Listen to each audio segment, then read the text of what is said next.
오늘 본문 말씀은 선하게 살려고 애쓰던 한 신앙인의 고통스러운 경험과 그리고 깨달음을 잘 보여주고 있는 그런 말씀입니다. 그가 자칫 하나님께 실망을 하여서 시험에 들 뻔하였다라고 말을 하면서 자신의 경험을 이야기하기 시작합니다. 하나님은 마음이 정직한 사람과 마음이 정결한 사람에게 선을 베푸시는 분이건만 나는 그 확신을 잃고 넘어질 뻔했구나. 그 믿음을 버리고 미끄러질 뻔했구나. 그는 신앙인으로서 하나님께서 정직한 사람과 마음이 정결한 사람에게 복을 내리시고 선을 베푸시는 하나님이시라는 분을 믿고 그 믿음을 가지고 살아왔지만 그런데 그 믿음을 잃어버릴 뻔하였다라고 그렇게 토로를 하고 있습니다. 왜 그랬을까요? 악인을 보면서 도리어 부러워하고 있는 자기 자신을 보았기 때문입니다. 그것은 내가 거만한 자를 시샘하고 악인들이 누리는 평안을 부러워했기 때문이다. 악을 미워하고 선을 사랑해야 하는 신앙인이 도리어 악인들이 누리고 있는 평안을 보고는 자기 자신이 가지고 있었던 신앙에 대하여 회의감을 갖게 되었다라고 하는 말입니다. 그는 이어서 그가 느낀 악인들의 형통을 이렇게 묘사하고 있습니다. 그들은 죽을 때에도 고통이 없으며 몸은 멀쩡하고 윤기까지 흐른다. 사람들이 흔히들 당하는 그런 고통이 그들에게는 없으며 사람들이 의뢰당하는 재앙도 그들에게는 아예 가까이 가지 않는다.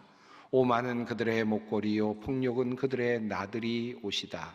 그들은 피둥피둥 살이 쪄서 거만하게 눈을 치켜뜨고 다니며 마음에는 헛된 상상이 가득하며 언제나 남을 비웃으며 악의의 찬말을 쏘아 붙이고 거만한 모습으로 포곤하기를 즐긴다. 입으로는 하늘을 비방하고 혀로는 땅을 휩쓸고 다닌다. 이렇듯 악한 사람들에게 왜 재앙이 속히 내리지 않을까? 그런데 그들의 모습을 보니 도리어 심지어는 더 잘 되어가는 것만 같이 보이기도 합니다. 그런데도 놀랍게도 그들은 모두가 악인인데도 신세가 언제나 편하고 재산은 늘어만 가는구나. 자, 그러다 보니 신앙을 가지고 있는 하나님의 백성들조차도 이 악한 이들의 형통을 보면서 유혹을 받을 수밖에 없습니다. 그리고 그들 역시 그 부자들이 하는 말을 그대로 되뇌이면서 실망한 어조로 하나님은 이런 것을 보지 못하시는가 보다 라고 그렇게 한탄을 한다고 합니다. 하나님의 백성마저도 그들에게 홀려서 물을 들이키듯 그들이 하는 말을 그대로 받아들여 덩달아 말한다. 하나님인들 어떻게 알 수 있으랴? 가장 높으신 분이라고 무엇이든 다 알 수가 있으랴 하고 말한다. 하나님을 알지 못하는 사람들이 내뱉는 말을 신앙인들이 그대로 받아서 마치 물을 들이키듯이 그 말을 그대로 똑같이 받아서 되뇌이고 있는 정말 무신론적 발언들이 신앙인의 입에서 나오고 있다라고 그렇게 토로를 하는 것입니다. 왜 하나님은 이러한 악한 사람들을 그대로 놓아두시는가? 왜 그들을 심판하지 아니하시는가? 시편의 기도자는 이 문제를 놓고 깊은 씨름을 하게 됩니다. 사실 이 문제는 우리에게 큰 도전을 주는 문제이죠. 특별히 신앙인으로 악의 번성은 이해하기 어렵고 또 받아들이기 힘든 그러한 주제이기도 합니다. 일찍이 한 지혜자는 전도서에서 이러한 현상을 이렇게 묘사한 바 있습니다. 악한 일에 관한 징벌이 속히 실행되지 아니하므로 인생들이 악을 행하는 데에 마음이 담대하도다. 악을 행하는 데 대한 하나님의 형벌이 즉각적으로 이루어진다면 과연 이렇듯 많은 악인들이 이렇게 설치고 다닐 수 있을까 하는 그런 생각을 해보게 됩니다. 즉각적으로 하나님께서 악이 시행될 때마다 반응하시고 징벌을 내리신다면 무엇인가 이 세상이 좀 달라지지 않았을까 하는 그런 기대도 해보게 됩니다. 기도자는 이렇듯 악인들이 속히 심판을 받지 않고 도리어 승승장구하는 모습을 보면서 마음이 흔들렸습니다. 그는 이러한 신앙에 회의감이 들었다고 표현합니다. 이렇게 그는 표현합니다. 이렇다면 내가 깨끗한 마음으로 살아온 것과 내 손으로 죄를 짓지 않고 깨끗하게 살아온 것이 허사라는 말인가? 악인들이 저렇게 형통한데 나는 왜 바보처럼 깨끗한 마음으로 살려고 애써야 한다는 말인가? 내가 깨끗하게 살아야 되는 당위성이 무엇인가?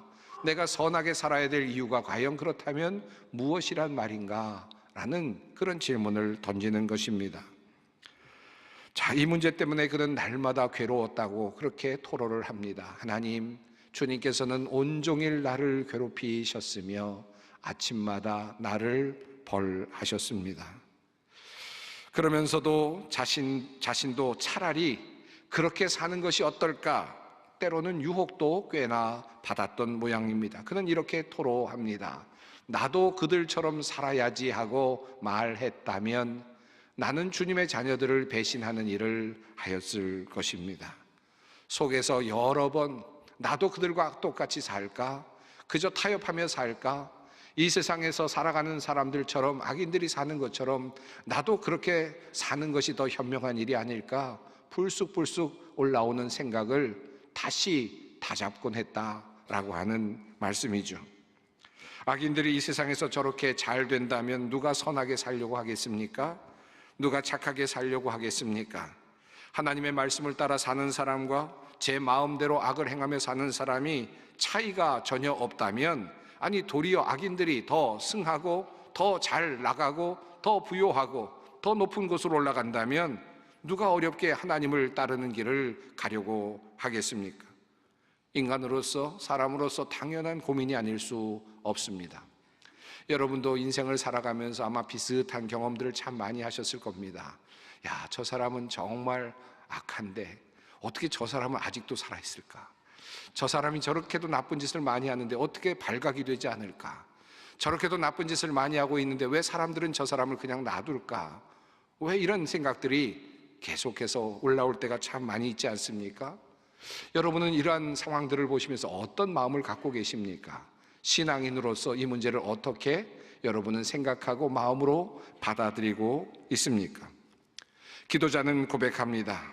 내가 이 얽힌 문제를 풀어보려고 깊이 생각해 보았으나 그것은 내가 풀기에는 너무나 어려운 문제였습니다. 여러분이 문제를 푸셨습니까? 이 문제의 해답을 알고 계십니까? 아마 많은 분들이 이 고민을 한두 번쯤은, 아니 여러 번 해보셨을 텐데 결국은 우리의 결론은 참 어렵다, 풀기 어렵다, 모르겠다, 이것은 내 영역이 아닌가 보다 하는 정도에 머무르고 있지 않을까 하는 생각이 들기도 합니다.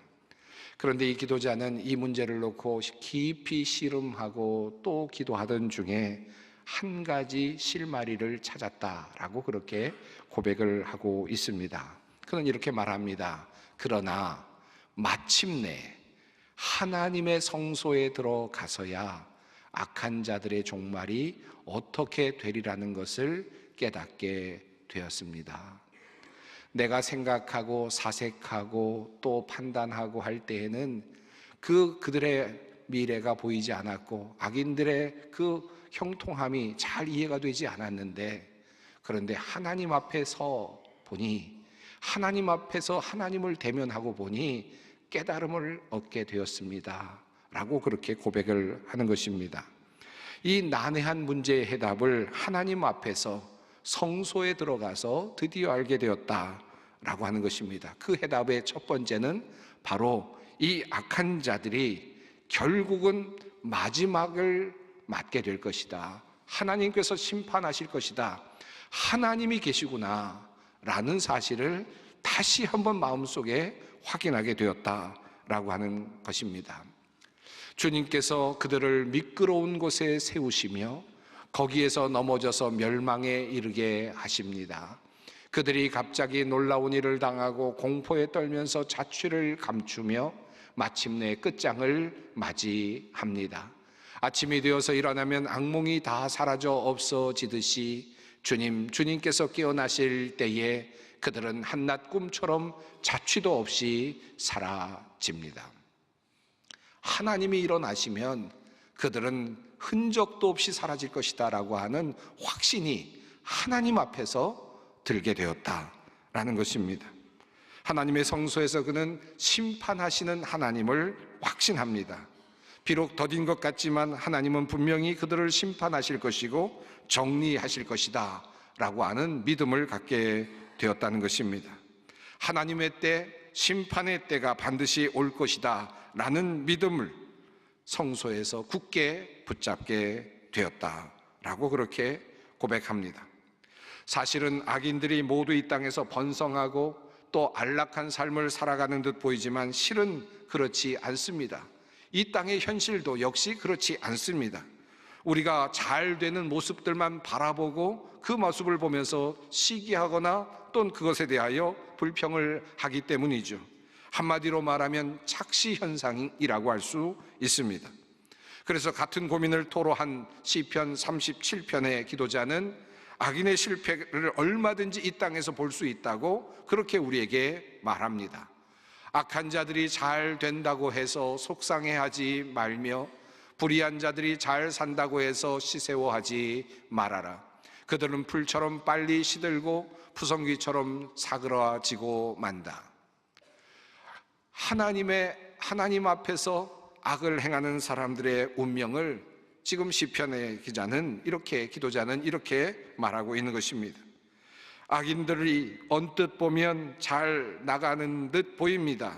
그러나 실상은 그렇지 않다는 것입니다. 기도자는 고백하듯이 이렇게 다시 고백합니다. 악인들이 뿌리채 뽑히는 모습을 내가 보게 될 것이다. 악인의 큰 세력을 내가 보니 본 고장에서 자란 나무가 그 무성한 잎을 뽐내듯 하지만 한순간이 지나고 다시 보니 흔적조차 사라져 아무리 찾아도 그 모습 찾아볼 길 없더라. 바로 이것이 악인들의 운명이다 라고 하는 그러한 기도자의 고백입니다.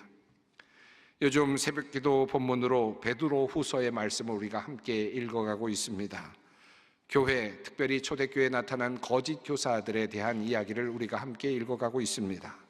초대교회 많은 성도들이 이제 예수님께서 이제 급히 오실 것이다, 재림하실 것이다, 그래서 재림하신 후에 우리를 심판하실 것이다 라고 하는 믿음을 가지고 살아가고 있었는데, 예수님의 재림이 점점 지연되자 또 다른 이야기를 하는 거짓 교사들이 나타나기 시작했습니다. 예수님의 재림은 없다라고 주장하는 사람들이었고, 예수님의 재림이 없으니 우리는 그러므로 예수님의 심판도 없다라고 주장하는 그런 거짓 교사들이 초대교회에 많이 나타나게 되었던 것입니다. 그리고 많은 사람들을 현혹시키고 있었습니다.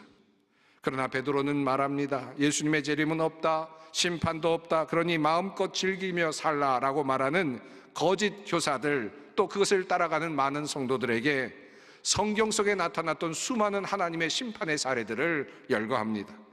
노아 시대에 홍수의 심판이 있었던 사건을 다시 보게 하고, 소돔과 고모라 성이 재가 되어서 완전히 멸망했던 그 사건을 다시 생각나게 합니다. 하나님께서 심판하지 않으셨다고? 아니다. 하나님께서는 이미 물로 온 인류를 심판하신 적이 있었고, 그리고 소돔과 고모라 성에 있는 모든 사람들을 모두 멸망시키셨던 적도 있었다. 끊임없이 하나님은 심판하시는 하나님이시고 그 하나님은 지금도 살아계신다 라는 말씀으로 베드로는 그러한 거짓 교사들에게 대응합니다. 다만 하나님의 심판이 더디게 느껴지는 이유가 있다고 베드로 사도는 분명히 말합니다. 이렇게 말합니다. 사랑하는 여러분, 이 한 가지만은 잊지 마십시오. 주님께는 하루가 1000년 같고 1000년이 하루 같습니다. 그러나 주님의 날은 도둑같이 올 것입니다. 그날에 하늘은 요란한 소리를 내면서 사라지고 원소들은 불에 녹아버리고 땅과 그 안에 있는 모든 일들은 드러날 것입니다. 하나님의 심판은 반드시 올 것이다. 그러나 하나님의 시간과 우리의 시간이 다르게 느껴져서 우리가 조급하게 느껴질 뿐이다.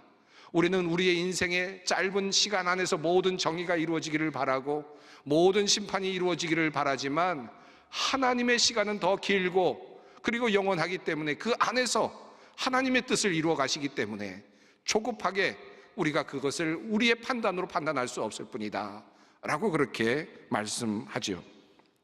그리고 또 다른 이유를 베드로 사도는 이렇게 말씀합니다. 어떤 이들이 생각하는 것과 같이 주님께서는 약속을 더디 지키시는 것이 아닙니다. 도리어 여러분을 위하여 오래 참으시는 것입니다. 하나님께서는 아무도 멸망하지 않고 모두 회개하는 데에 이르기를 바라십니다.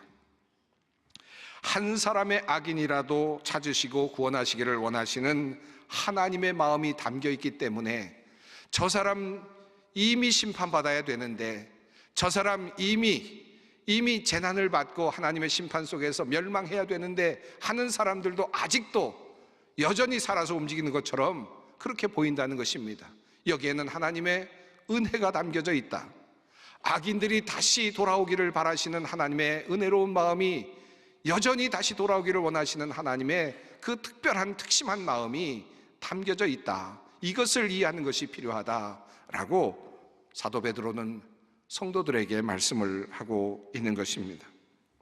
자, 이제 다시 이와 같은 관점을 두고 이제 뒤로 하고 시편 73편으로 돌아가서 기도자가 성소에 들어갈 때에 깨달음을 얻었다라는 말씀에 보다 더 깊은 뜻을 조금 더 살펴보고자 합니다. 악인들이 돌아오기를 원하시는 하나님의 마음으로 이 말씀을 읽게 되면 이 의미는 조금 더 다르게 느껴질 것입니다. 나를 향하여 주시는 하나님의 말씀임을 깨닫게 됩니다. 자, 기도자는 악인의 형통을 분개하면서 성소로 들어가지요. 하나님 앞으로 나아갔습니다. 어떻게 악인들이 저렇게 형통할 수 있을까라고 하는 억울한 마음을 가지고 또 부러운 마음을 가지고 그 안으로 들어갑니다. 그런데 성소로 들어간 기도자는 하나님 앞에 서자 나 역시 죄인이라는 사실을 깨닫게 되죠. 그리고 악으로 가득 찬 존재가 바로 자신이라는 사실도 알게 됩니다. 악인의 종말이 일어날 것이다 라는 사실을 깨닫게 되는 순간, 하나님 앞에 서는 그 순간 모든 만물들이, 모든 악한 이들이 하나님의 심판대 앞에 설 것이라는 확실한 신앙이 그의 마음속에 새겨지던 순간 그 심판의 자리에 나도 설 수밖에 없을 것이라고 하는 그 마음을 갖게 되는 것입니다. 이것을 감지하게 된 것입니다. 그래서 그는 이 성소에 들어가서 한 가지 또 다른 깨달음을 깨달았다고 고백합니다. 그는 이렇게 말합니다. 나는 미련하여 아무것도 몰랐습니다. 당신 앞에서 한 마리 짐승이었습니다. 그래도 나는 당신 곁을 떠나지 않아 당신께서 나의 오른손을 잡아주셨사오니 나를 타일러 이끌어 주시고 마침내 당신 영광으로 받아들여 주소서. 악인의 형통에 대해서 분개하고 안타까워하던 기도자는 도리어 자기 자신이 악인이라는 사실을 알게 되고 나는 하나님 앞에서 한 마리 짐승과 같은 존재라는 사실을 깨닫게 됩니다. 어떻게 저런 악한 사람들을 그냥 두십니까? 라고 그렇게 애타게 화를 내듯 그렇게 하나님 앞에 서던 그 사람은 자신이 짐승과 같은 악한 존재라는 사실을 깨닫지요. 그리고 나도 악한 존재요, 내가 그렇게 비난하던 사람도 악한 존재라는 사실을 깨닫지만 한 가지 자신에게 그래도 있는 또 다른 은혜가 있다면 나는 주님 옆에 있어서 주님께서 나의 손을 잡아주셨을 뿐이다, 그것 때문에 내가 은혜를 입었을 뿐이다 라는 사실을 깨달아 알게 됩니다. 그러므로 우리가 해야 할 일은 분명해집니다. 시편 37편 7절로 10절 말씀입니다. 잠잠히 주님을 바라고 주님만을 애타게 찾아라. 가는 길이 언제나 평탄하다고 자랑하는 자들과 악한 계획도 언제나 이룰 수 있다는 자들 때문에 마음 상해하지 말아라. 노여움을 버려라. 격분을 가라앉혀라. 불평하지 말아라. 이런 것들은 오히려 악으로 기울어질 뿐이다. 진실로 악한 자들은 뿌리채 뽑히고 말 것이다. 그러나 주님을 기다리는 사람들은 반드시 땅을 물려받을 것이다. 조금만 더 참아라.